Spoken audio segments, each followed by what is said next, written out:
Bharatiya Janata party जिंदाबाद। राज्य कर्मचारी हूँ, पेंशन भोगी हूँ, मेरे घर पे आज तक रोड नहीं बनी और हमारे राजस्थान के सीएम कहते हैं हमने वहाँ पे रोडें बनवा दी और हम दिल के मरीज बन गए। कि वो जोधपुर के है तो जोधपुर के 2 टुकड़े क्यों किए? कभी ऐसा बर्बाद नहीं हुआ जितना इस कांग्रेस राज में बर्बाद हुआ है। कोटा का विकास देखो, जोधपुर वाला कोटा जाके रहेगा क्या?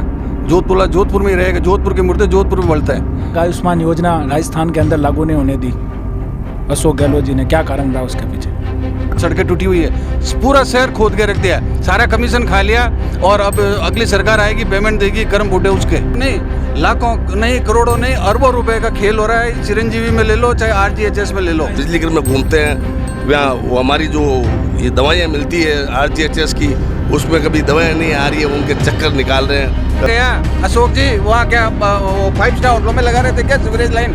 अपने MLA नहीं भाग जाए सीवरेज लाइन से, वहाँ लगे हुए थे क्या अशोक जी? आने वाले मोदी जी की आने से ये चीज़ें बदली है कि जो कांग्रेसी जुनई नहीं पहनते थे वो जनेऊधारी हो गए हैं, टोपी लगाना भूल गए हैं। अब इन्हें कौन समझाए कि 500 हिंदू राष्ट्र होते हुए 500 साल लगे राम मंदिर बनाने में और मोदी जी ने 9 साल में ये काम करके दिखाया। मैं भी खुद बोलता हूँ जय श्री राम, मैं कांग्रेसी हूँ और जय श्री राम बोलता हूँ। आगामी राजस्थान विधानसभा चुनाव को लेकर जहां नेता अपनी कमर कस चुके हैं, अपनी पूरी तैयारी कर रहे हैं, वही जनता ने भी कहीं ना कहीं अपना मन बना लिया है।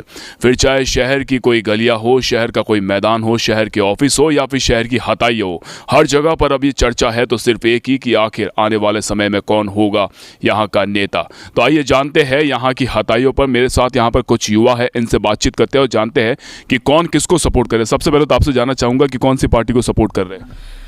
भारतीय जनता पार्टी जिंदाबाद। भारतीय जनता पार्टी को सपोर्ट करने का कोई मुख्य कारण? भारतीय जनता पार्टी देश की विश्व में हमारे जो माननीय प्रधानमंत्री जी हैं उनका परचम लहरा रहा है। आज वो कहीं पूरे विश्व में घूमने जाते हैं, कहीं भी कुछ करने जाते हैं तो सबसे पहले मोदी जी की तारीफ नाम लेते ही उनकी जो जनता है जो मोदी के नाम से गूंज उठती है। आज चाहे अमेरिका ले लो, चाहे जापान ले लो, चाहे चीन ले लो, आज चीन हमसे डरने लग गया है, जापान हमसे डरने लग गया है, इजराइल से हमारी दोस्ती हो गई है। काफ़ी चीज़ें ऐसी हो गई कि मोदी जी के पीछे जितने भी युवा है 2014 के बाद भारतीय जनता पार्टी के साथ जुड़े हैं, मोदी जी के विकास के साथ जुड़े हैं। अब जितना भारत में डेवलपमेंट 2014 के बाद हुआ है उससे काफ़ी युवाओं में उत्साह है और आने वाले समय में 2024 में भी हम मोदी जी को देखना चाह रहे हैं। यहाँ पर मेरे साथ भाजपा और कांग्रेस दोनों ही समर्थक है। मैं आपसे जानना चाहूँगा किसको समर्थक कर रहे हैं? मैं राज्य कर्मचारी हूँ और जो गवर्नमेंट कर्मचारी के हित की बात करेगा, राज्य के हित की बात करता है तो नेचुरल कर्मचारी की सोच भी उन्हीं के साथ होती है। अभी हाल ही में वर्तमान मुख्यमंत्री जी का जो कार्यकाल है कर्मचारियों के दैनिक जीवन में काफ़ी सुधारात्मक रहा है। जैसे कर्मचारियों का भी 9/28/27 हाल ही में दिया गया था, जो 10, 20, 30 था, उसमें लाखों कर्मचारियों को फ़ायदा हुआ है। और एक पिछली गवर्नमेंट ने जो 3600 ग्रेड पे ना करके 3200 ग्रेड पर करके कर्मचारियों को लाखों का नुकसान किया था, जिसमें पेंशनर कर्मचारियों की भी रिकवरी हुई थी लाखों से। अशोक गहलोत जी सरकार ने आके अभी वापस पुनः वो 3600 ग्रेड पे किया है, इसलिए कर्मचारी हम उनका साधुवाद करते हैं। साथ में अगर राज्य सरकार की तरफ से अगर गवर्नमेंट की जनता के लिए किया गया तो पेंशन वाला जो 1000 रुपये का वृद्धों को दिया गया है, चाहे पेंशन विधवाओं को 1000 रुपये, तो गरीब लोगों के लिए बहुत संबल का कार्य है। और अभी 100 यूनिट जो बिजली फ्री किया गया वो भी एक अशोक जी की तरफ से बहुत साधुवाद का पात्र है। सकारात्मक तरीके से गवर्नमेंट काफ़ी विकास के कार्य भी कर रही है, गरीबों को अन्न भी दे रही है, 8 रुपये में भोजन भी दे रही है। तो हमारी तरफ से ये गवर्नमेंट बहुत ही अच्छा कार्य करी है और कर्मचारी के हितार्थ काफ़ी अच्छे कार्य किए हैं। तो हम अशोक जी का बहुत बहुत आभार प्रकट करते हैं। योजनाओं का पिटारा लेकर आया है जननायक मुख्यमंत्री अशोक गहलोत, इसके बारे में क्या कहना चाहेंगे आप? ये कोई भी सरकार इलेक्शन के टाइम अपना विचार व्यक्त करती है, अपना मैनिफेस्टो लेके आती है। 5 साल इनकी सरकार रही। मैं एक राज्य कर्मचारी हूँ, पेंशन भोगी हूँ, मेरे घर पे आज तक रोड नहीं बनी और हमारे राजस्थान के सीएम कहते हैं कि हमने वहाँ पे रोडें बनवा दी और हम दिल के मरीज बन गए रिटायर होते ही। बात सवाल ये नहीं है कि हम पब्लिक में जो भी सरकार आती है उसको सोचना पड़ता है। आम जन की जो सुविधाएं होती है, सड़क है, पानी है, बिजली है, कहते हैं 100 यूनिट फ्री कर दी। अब लोगों ने सोलर लगा ला तो भी बिजली का बिल वही आता है और वहाँ पे उनके कर्मचारी वो जवाब देते हैं कि उनको निकालना नहीं आता है कि इसके रेट क्या है। राजस्थान सरकार ने जो अपने जो कर्मचारी लगा रखे हैं उनसे पूछे, पता करें कि डिपार्टमेंट की तहकीकात तो जाए कि क्या हो क्या रहा है यहाँ पे। बेचारे पेंशन भोगी रोज़ दिन वहाँ बिजली घर में घूमते हैं। वहाँ वो हमारी जो ये दवाइयाँ मिलती है RGHS की, उसमें कभी दवाएं नहीं आ रही है, उनके चक्कर निकाल रहे हैं। कभी क्या वो लाओ वो दुनिया भर की उसमें फॉर्मेलिटी होती है। जो सरकार आती है, सरकार को जनहित का काम करना चाहिए। पब्लिक क्या सोचती है आपके बारे में और आप क्या कर रहे हो, ये बहुत ज़रूरी सरकार के लिए कि अच्छा काम करे पब्लिक के लिए। का आम जन आपको बहुत बहुत धन्यवाद दे कि आप एक बहुत अच्छे पहले थे। अब उनमें वो चीज़ नहीं है जो पहले वाली बात हमने जो देखी थी, वो चीज़ें अब नहीं है। अब इतना बहुत बड़ा परिवर्तन आ गया इनमें। किस तरह का परिवर्तन, क्या आपने देखा और अब क्या नहीं है? सवाल ये होता है जब जो सरकारें बनती है कि किस बिहार पे सरकार बनी, किस मुद्दों पे आपने सरकार बनाई, किन लोगों को आपने वादे किए थे वो 3,500 रुपये देने के, वो अन्न धन की योजना, इसकी चिरंजीवी की योजना, आप उसमें पता करो। ये मैं आपसे पूछता हूँ कि आप इस चीज़ का पता करो कि उसमें क्या क्या लोगों को फ़ायदा मिला, क्या नहीं मिला। ये हमारे आम नागरिक की जिम्मेवारी नहीं है। ये आपको सवाल खड़े करने चाहिए कि आपने क्या किया ये, और पब्लिक बोलती है ये हकीकत है, ये वास्तविकता ज़मीनी हकीकत है ये कि बेचारे घूमते रहते हैं पेंशन वाले बुजुर्ग आदमी, सीनियर सिटीजन, उनको कोई फैसिलिटी नहीं है, सड़कें टूटी हुई पड़ी है। आप कह रहे हो कि हमने सड़कें बनवा दी। आप खुद जोधपुर का सर्वे कर लो, घूम के देख लो, आपको पता चल जाएगा क्या है जोधपुर के हालात। और बेचारे मरीज बन गए दिल के यार, धक्के खा के वहाँ पे सड़कों के, गाड़ियों के। किसी के स्पाइनल प्रॉब्लम हो गई, किसी के सर्वाइकल प्रॉब्लम हो रही है। वो आप खुद पता करो, उनसे पूछो, उनसे सवाल आप करो उनसे। स्थानीय राजनीति की बात करते हैं। स्थानीय राजनीति में आप किसका समर्थन करते हैं और किसके खिलाफ आपकी शिकायत है? स्थानीय राजनीति में हम भाजपा का समर्थन करते हैं। और अशोक गहलोत यदि वो कहते हैं कि मैं जोधपुर की धरती का हूँ, वो हूँ, तो पहला प्रश्न हमारा उनसे ये है कि वो जोधपुर के है तो जोधपुर के 2 टुकड़े क्यों किए और 2 निगम क्यों लेके आए। और रही बात, वो कहते हैं मैंने सब कुछ फ्री कर दिया, ये वो जैसे हमारे साथी अभी बोल रहे थे, तो जो स्कीमें उन्होंने लागू करी है, एक तो उनके पास सुविधाएं कुछ नहीं है। आप अभी भी MDM वगैरह में कहीं चले जाओगे तो आपको सोनोग्राफी का नंबर दिया जाएगा कि 5-7 दिन बाद आओ। तो ये बाद वाला सिस्टम क्यों है? उस दिन ही क्यों नहीं होती है? जब आप कह रहे हो सब कुछ फ्री है तो उस दिन कराओ। पेशेंट बनने के बाद आप कराओगे क्या टेस्टिंग? मेरे पास यहाँ पर कांग्रेस से और समर्थक है, तो उन्हीं से जानना चाहूँगा आखिर 2 निगम की ज़रूरत क्यों पड़ी और इनकी जो शिकायत है चिरंजीवी को लेकर, उसके लिए क्या कहना चाहेंगे? जगह जनसंख्या ज़्यादा हो गई और वो डिवाइड करने पड़े, वार्ड बढ़ गए परिसीमन में, जो पहले जो कम थे अब ज़्यादा हो गए, तो ज़रूरत पड़ी ताकि क्या छोटा काम, छोटी छोटी चीज़ें होगी तो ज़्यादा अच्छी साफ़ होगी और साफ़ सफाई होगी, तो इसलिए ज़रूरत पड़ी तो कर दी। क्या वाकई में साफ़ सफाई हो रही है? और जिस तरह की ज़रूरत पड़ी 2 निगम कर दिए गए, तो क्या लगता है आपको व्यवस्था पूरी तरह से सही है अब जोधपुर में? कोई व्यवस्था सही नहीं है, पूरा बर्बाद कर दिया जोधपुर को। इससे पहले कभी ऐसा बर्बाद नहीं हुआ जितना इस कांग्रेस राज में बर्बाद हुआ है। 2 निगम हो गए, सफाई नहीं है, रोड है 5 साल में, अब याद आई है कि रोडें खोदनी। 5 साल क्या किया? कोई काम नहीं किया। ये कहते हैं कोटा का विकास देखो, जोधपुर वाला कोटा जाके रहेगा क्या? जोधपुर वाला जोधपुर में ही रहेगा, जोधपुर के मुर्दे जोधपुर में बढ़ते हैं। तो जोधपुर वालों को क्या विकास दिया है? आज पूरे शहर की, ये आज दिवाली आ रही है, ये नवरात्रि जा चुकी है, सारी सड़कें आप खुद घूमते हो पूरे शहर के अंदर, आपको खुद को पता है कि कहाँ कहाँ पे सड़कें टूटी हुई है। पूरा शहर खोद के रख दिया है, सारा कमीशन खा लिया, और अब अगली सरकार आएगी, पेमेंट देगी, कर्म फूटे उसके। ये हाल है ये कांग्रेस का। इसलिए लाना है तो भाजपा को लाना है और किसी को नहीं लाना।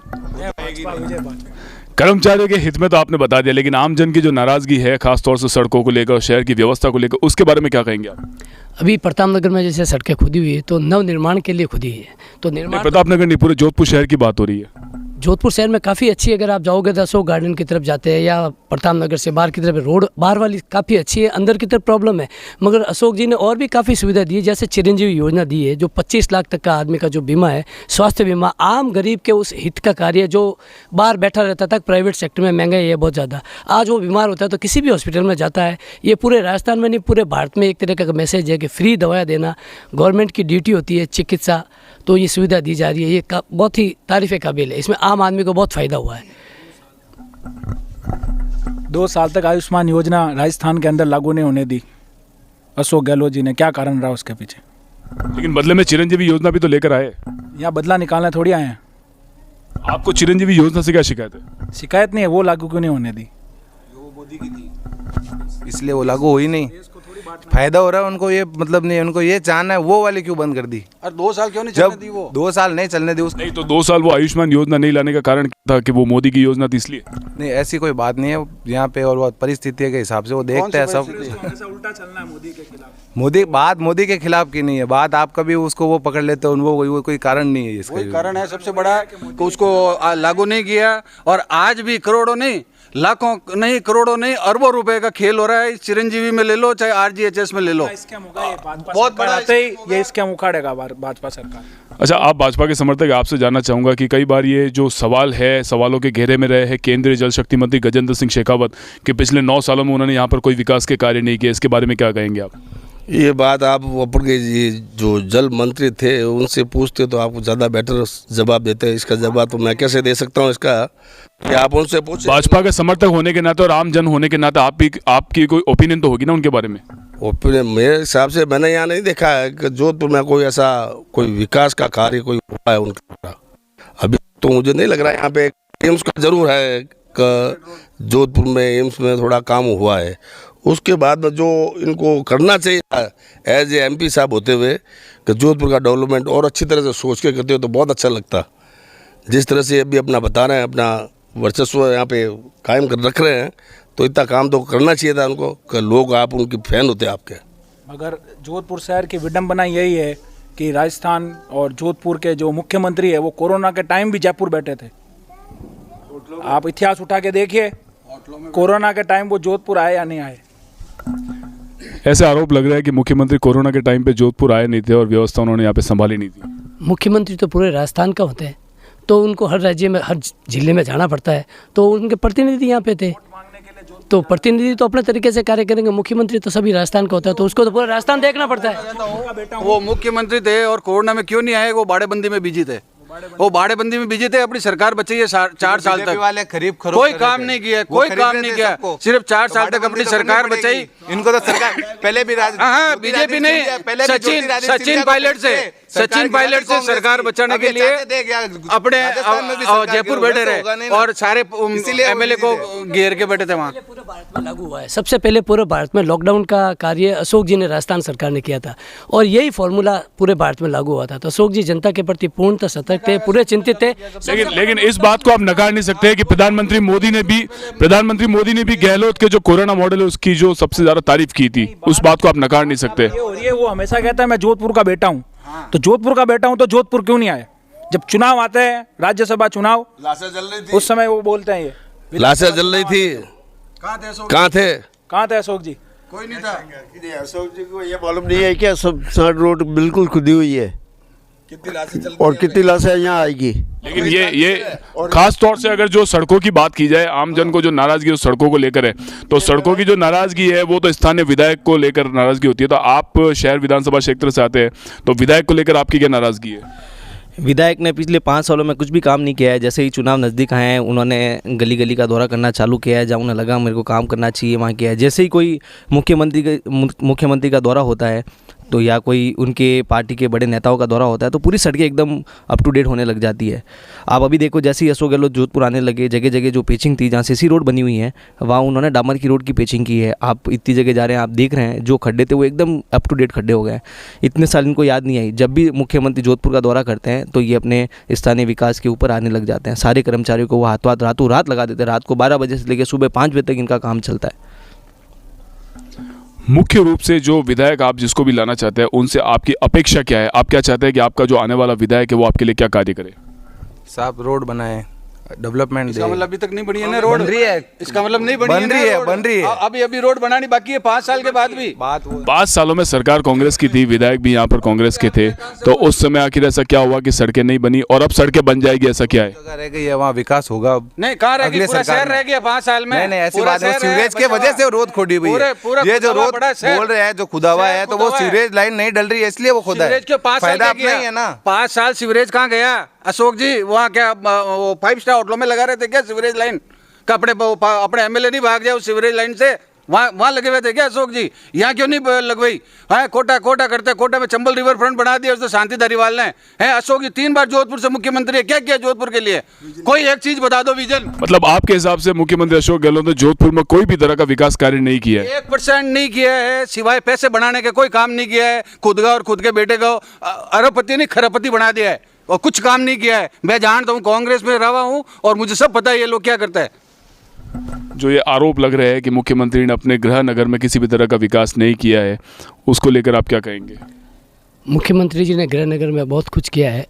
पूरे भारत का आयुर्वेदिक हॉस्पिटल, जो यहाँ आयुर्वेदिक कॉलेज यहाँ पे है। अच्छा, पिछले 5 सालों की बात करते हैं। 5 सालों में आपके नज़रिए में मुख्यमंत्री गहलोत ने क्या विकास किया?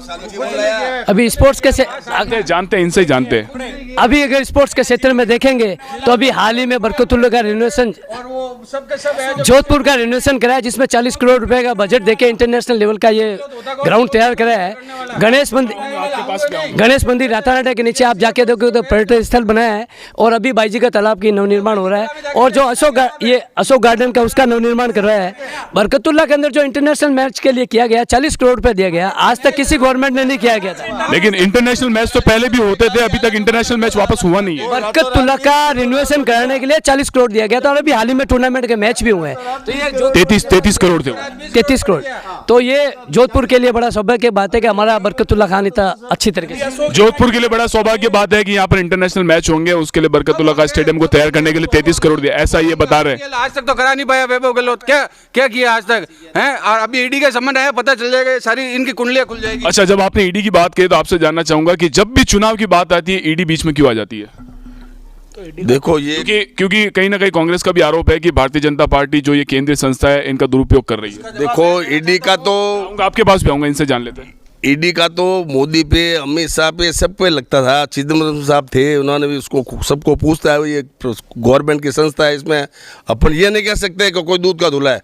ईडी के पास कोई एविडेंस होगा तो वो पकड़ेगी, उसमें क्या हो गया? जो चीज़ है वो सामने होनी चाहिए। कहने का मतलब ये है कि अगर अशोक जी राजस्थान के सीएम रहे तो उनको पूछो कि आला कमान क्या आपने जिंदगी निकाली? आला कमान आला कमान अपना काम करेगा, आला कमान अपना काम करेगा। हमने इंदिरा गांधी के इलेक्शन तक जाके आए, हमने चिकमंगलुरु। आला कमान करने से आला कमान का आपने क्या निर्देश की पालना की आला कमान की? और आप कब इतने बड़े लीडर हो गए कि आप कांग्रेस के सिपाही हो? आपको क्वेश्चन कोई नहीं करता, आप भी नहीं पूछोगे कि आप कह रहे थे 25 की 25 सीटें कैसे हार गए आप? आपने इंदिरा गांधी ने क्यों हटाया आपको? राजीव गांधी ने क्यों मिनिस्ट्री ली आपसे? और आपके रहते हुए 25 की 25 सीटें हार गए आप। इसकी जिम्मेवारी को आप लेते हो क्या? आप पूछोगे क्या अशोक जी से? नहीं पूछोगे, हमारा सवाल नहीं पूछोगे आप। ये हमारी तरफ से पूछना आप। सीट हार जाना ये जनता की एक प्रतिक्रिया है। हो सकता है वो बीजेपी के साथ भी हो सकता है वो कांग्रेस के साथ भी हो। लेकिन मैं यहाँ पर ये जानना चाहता हूँ कि मुख्य रूप से आपकी मुख्यमंत्री अशोक गहलोत को लेकर शिकायत क्या है, जिसके चलते आप नहीं चाहते कि कांग्रेस सरकार यहाँ पर वापस आए? अशोक जी के साथ जब एमपी थे हम साथ थे, इंदिरा गांधी के हम साथ थे, राजीव गांधी के हम साथ थे। उसके बाद जो सिनेरियो बदला है कांग्रेस का, वो बड़ा, ये सवाल आप मेरे से पूछते हो, इन लोगों से पूछा हु इज रिस्पॉन्सिबल कि कांग्रेस डिफीट इन इंडिया, कि कांग्रेस मात इतनी नेशनल लेवल पार्टी हो के मात क्यों खा गई? इसके जिम्मेवार कौन लोग हैं? इनकी कब्र खोदो, इनकी पता करो इनको कि ये कौन कौन लोग थे जिन्होंने कांग्रेस को। चलिए मैं आपसे पूछता हूँ, कांग्रेस क्यों मात खा रही है आखिर? कांग्रेस क्यों मात खा रही है पूरे इंडिया में? कांग्रेस एक्चुअली ये कैसा है, बीजेपी वाले हिंदू भगवान काम कुछ करते हैं नहीं, खाली जोर से बोला दो। अभी भी आप देख रहे थे कैसे जोर जोर से, मतलब आगे वाले को बोलने तो देते हैं नहीं, खाली जय श्री राम जय, काम कुछ नहीं है इनका। जिस सोर से आए उस सोर से ये जाएंगे। तो आपके श्री राम बोलना गलत है? नहीं बोलो, गलत नहीं है बोलना जय श्री राम बोलो। मैं भी खुद बोलता हूँ जय श्री राम, मैं कांग्रेसी हूँ और जय श्री राम बोलता हूँ। बाद राम उस काम करते कुछ है नहीं, खाली कुछ भी होता है जहाँ पे भी आता है जय श्री राम। मंदिर बना दिया 500 साल। अरे वो तो सुप्रीम कोर्ट ने ऑर्डर दिया, अब आपने मतलब सुप्रीम कोर्ट ने इतने सालों में ऑर्डर क्यों नहीं दिया? सुप्रीम कोर्ट ऑर्डर क्यों नहीं दिया, अब ऑर्डर क्यों आया? कहना चाहते हैं मोदी ने बोला उसको, जब सुप्रीम कोर्ट ने उसको ऑर्डर दिया, मतलब ये और उसकी कपिल सिब्बल ने राम काल्पनिक है कैसे बोला? राम काल्पनिक है कांग्रेस के नेताओं ने, और कहा राम सेतु तोड़ने चले थे। आपने सुप्रीम कोर्ट में कितने वकील खड़े किए थे उस टाइम? 26 वकील। ये जो इतने कांग्रेसी जो यहाँ पे बात कर रहे हैं, इन्हें मैं बताना चाहूँगा कि ये यही सोनिया गांधी हैं जो आज से 5 साल पहले इन्होंने बोला था कि राम जी काल्पनिक है, और आज ही दशहरे के 2 दिन ही हुए हैं दशहरे निकले हुए। ये एक स्टेज के ऊपर मैंने इनका एक वीडियो देखा था कहीं पे, ये जो राम जी और लक्ष्मण जी और सीता जी का रूप जो धारण किए हुए थे, उन पे ये तिलक लगा के दशहरा में ये उसका जश्न मना रही थी उनके साथ में। जो ये कहने वाले मोदी जी की आने से ये चीज़ें बदली है कि जो कांग्रेसी जुनई नहीं पहनते थे वो जनेऊदारी हो गए हैं, टोपी लगाना भूल गए हैं। अब इन्हें कौन समझाए कि 500 हिंदू राष्ट्र होते हुए 500 साल लगे राम मंदिर बनाने में, और मोदी जी ने 9 साल में ये काम करके दिखाया है।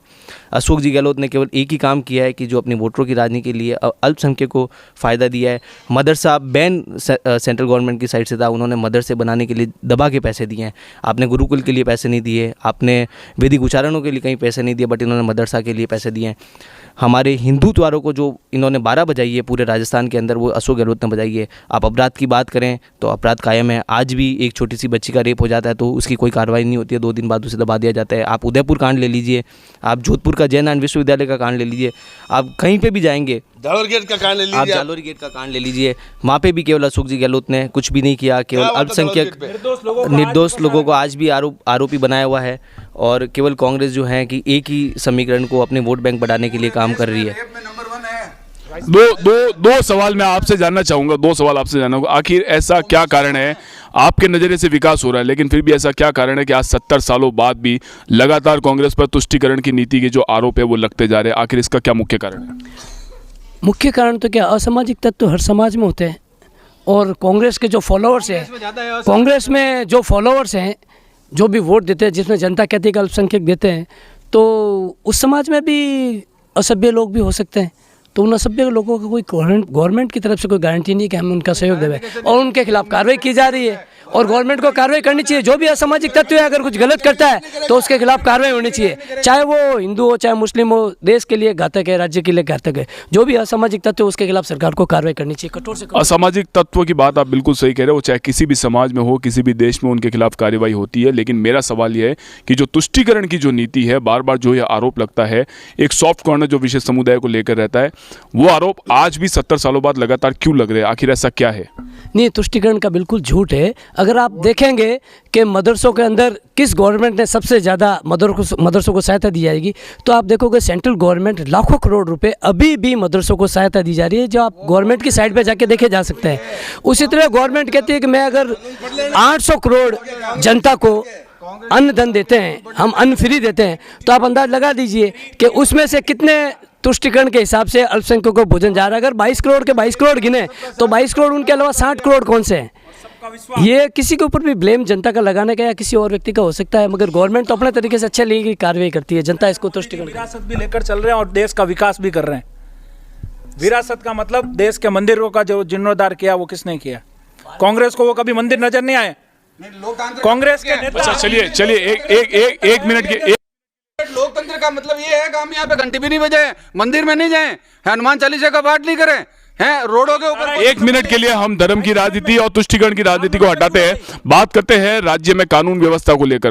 कानून व्यवस्था से पूरे देश में सबसे रद्दी अगर कानून व्यवस्था है तो राजस्थान की है, और उसका गृह मंत्री खुद मुख्यमंत्री अशोक गहलोत है, और वही एक कारण है। कानून व्यवस्था को लेकर आप क्या कहेंगे? एक युवा होने के नाते आपके क्या विचार इसके बारे में? नहीं, कानून व्यवस्था अच्छी है, ऐसी कोई बात नहीं। इनका तो काम है हर चीज़ में सरकार जो भी फायदा करती है उसमें उनको नुकसान नहीं दिखता। ये कर दिया तो पहले क्यों नहीं किया, वो किया तो यूँ नहीं।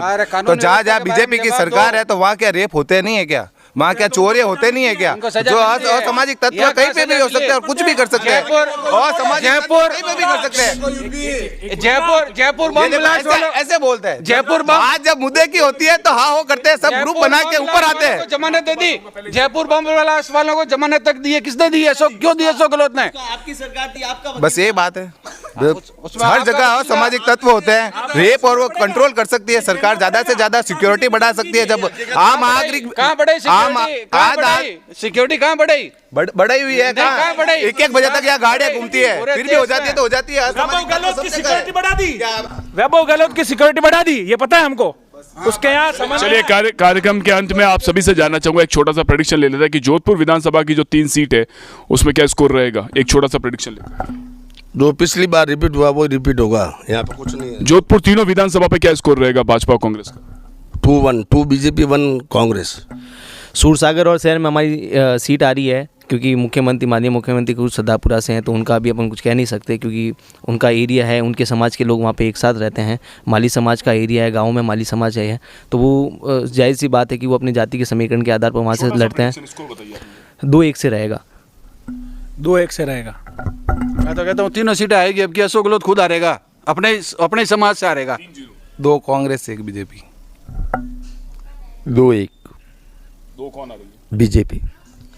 सकारात्मक तरीके से जिस एमएलए ने जैसा अच्छा कार्य किया होगा, जनता उसके हिसाब से वोट देगी। जनता वोट एमएलए तो बनेंगे, कहाँ से काम किया यार? आपका प्रेडिक्शन क्या है? बनेगा एमएलए? हमारे क्षेत्र में अगर अच्छा काम हुआ तो हम वोट देंगे। प्रेडिक्शन क्या है? हमारे हिसाब से जो अच्छा कार्य होता है उस हिसाब से वोट देंगे। चलिए, मतलब आप खुलकर अभी भी प्रेडिक्ट नहीं कर पा रहे हैं, इसका मतलब आप कहीं ना कहीं खुद भी असमंजस की स्थिति में। तो यहाँ पर ये कहा जा सकता है कि शहर की जो जनता है उनमें कहीं ना कहीं अपनी पार्टियों को लेकर समर्थन है, साथ ही साथ जो अपोजिशन उसको लेकर बहुत बड़ी नाराज़गी भी है। अब यह देखना वाकई में बहुत ही इंटरेस्टिंग होगा कि आने वाले चुनाव के परिणाम क्या होते हैं, लेकिन एक बात यह तय हो चुकी है कि कहीं ना कहीं जो जनता है उन्होंने अपना मन बना लिया है। सहयोगी जय के साथ आशीष पुरोहित, द न्यूज़ बर्ड, जोधपुर।